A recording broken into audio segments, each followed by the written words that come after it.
Clip number 372 انشاءاللہ عز و جل اس کلپ میں سورہ آراف کی آیت نمبر 138 سے 141 تک کی تلاوت، ترجمہ اور تفسیر قرآن صراط الجنان سنیں گے۔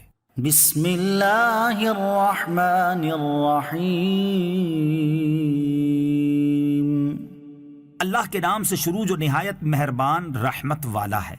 وجاوزنا ببني إسرائيل البحر فأتوا على قوم يعكفون على أصنام لهم قالوا يا موسى اجعل لنا إلها كما لهم آلهة قال إنكم قوم تجهلون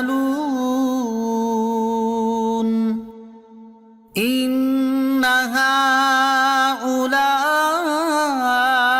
متبر ما هم فيه وباطل ما كانوا يعملون۔ ترجمہ، اور ہم نے بنی اسرائیل کو دریا سے پار کر دیا تو ان کا گزر ایک ایسی قوم کے پاس سے ہوا جو اپنے بتوں کے آگے جم کر بیٹھے ہوئے تھے۔ بنی اسرائیل نے کہا، اے موسیٰ، ہمارے لیے بھی ایسا ہی ایک معبود بنا دو جیسے ان کے لیے کئی معبود ہیں۔ موسیٰ نے فرمایا، تم یقیناً جاہل لوگ ہو، بے شک یہ لوگ جس کام میں پڑے ہوئے ہیں وہ سب برباد ہونے والا ہے، اور جو کچھ یہ کر رہے ہیں وہ سب باطل ہے۔ وجاوزنا ببني إسرائيل البحر، اور ہم نے بنی اسرائیل کو دریا سے پار کر دیا۔ اس آیت سے اللہ تعالیٰ نے بنی اسرائیل سے نعمت کی جو ناشکریاں ہوئیں اور جن برے افعال میں وہ مبتلا ہوئے ان کا اور دیگر واقعات کا بیان شروع فرمایا، اور اس سے مقصود نبی اکرم علیہ الصلوۃ والسلام کو تسلی دینا اور آپ کی امت کو نصیحت کرنا ہے کہ وہ کسی حال میں بھی اپنے نفس کے محاسبے سے غافل نہ ہوں اور اپنے احوال میں غور و فکر کرتے رہیں۔ آیت کا خلاصہ یہ ہے کہ 10ویں محرم کے دن فرعون اور اس کی قوم کو غرق کرنے کے بعد اللہ تعالیٰ نے بنی اسرائیل کو دریا سے پار کر دیا تو ان کا گزر ایک ایسی قوم کے پاس سے ہوا جو اپنے بتوں کے آگے جم کر بیٹھے ہوئے تھے اور ان کی عبادت کرتے تھے۔ ابن جریج نے کہا، یہ بت گائے کی شکل کے تھے۔ یہاں سے بنی اسرائیل کے دل میں بچڑا پوجنے کا شوق پیدا ہوا، جس کا نتیجہ بعد میں گائے پرستی کی شکل میں نمودار ہوا۔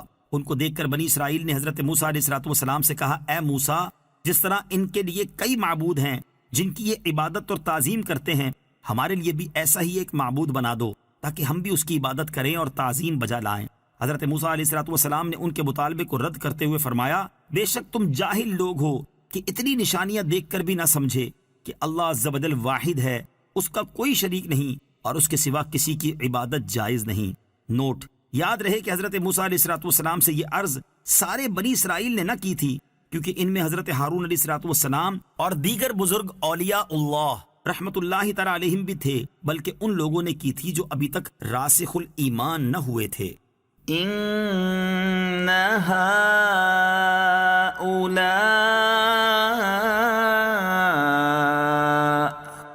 بے شک یہ لوگ، یعنی ان قریب یہ بت پرست اور ان کے بت ہمارے ہاتھوں ہلاک کیے جائیں گے، جبکہ تم بت پرست نہیں بلکہ بت شکن ہو۔ اس پہ غیب کی خبر ہے اور بعد میں وہی ہوا جو حضرت موسیٰ علیہ الصلوۃ والسلام نے فرمایا تھا۔ قال أغير الله أبغيكم إلها وهو فضلكم على العالمين وَإِذْ أَنْجَيْنَاكُمْ مِنْ آلِ فِرْعَوْنَ يَسُومُونَكُمْ سُوءَ الْعَذَابِ يُقَتِّلُونَ أَبْنَاءَكُمْ وَيَسْتَحْيُونَ نِسَاءَكُمْ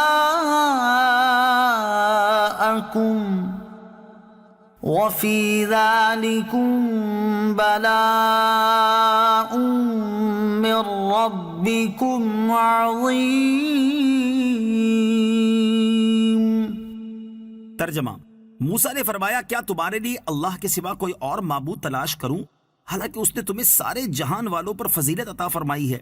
اور یاد کرو جب ہم نے تمہیں فرعونیوں سے نجات دی جو تمہیں بہت بری سزا دیتے، تمہارے بیٹوں کو قتل کرتے اور تمہاری بیٹیوں کو زندہ رکھتے، اور اس میں تمہارے رب کی طرف سے بڑی آزمائش تھی۔ قال أغير الله أبغيكم إلها، کہا کیا اللہ کے سوا تمہارا اور کوئی خدا تلاش کروں؟ جب بنی اسرائیل نے معبود بنا کر دینے کا مطالبہ کیا تو حضرت موسیٰ علیہ الصلوۃ والسلام نے ان کی جہالت کو واضح کیا اور فرمایا کیا میں تمہارے لیے اللہ عز و جل کے سوا کوئی اور معبود تلاش کروں، حالانکہ اس نے تمہیں سارے جہان والوں پر فضیلت عطا فرمائی ہے۔ یعنی خدا وہ نہیں ہوتا جو تراش کر بنا لیا جائے، بلکہ خدا وہ ہے جس نے تمہیں فضیلت دی، کیونکہ وہ فضل و احسان پر قادر ہے تو وہی عبادت کا مستحق ہے، اور اس کے فضل و احسان کا تقاضا ہے کہ اس کا شکر اور حق ادا کیا جائے، نہ کہ ناشکری اور شرک کیا جائے۔ وَإِذْ أَنْجَيْنَاكُمْ، اور یاد کرو جب ہم نے تمہیں نجات دی۔ اس آیت کی تفسیر سورہ بقرہ آیت 49 میں گزر چکی ہے۔ اس مقام پر یہ آیت ذکر کرنے سے مقصود یہ بتانا ہے کہ اللہ عز و جل وہی ہے جس نے تم پر یہ عظیم انعام فرمایا، تو تمہیں اللہ تعالیٰ کے علاوہ کسی اور کی عبادت میں مشغول ہونا کیسے روا ہوگا؟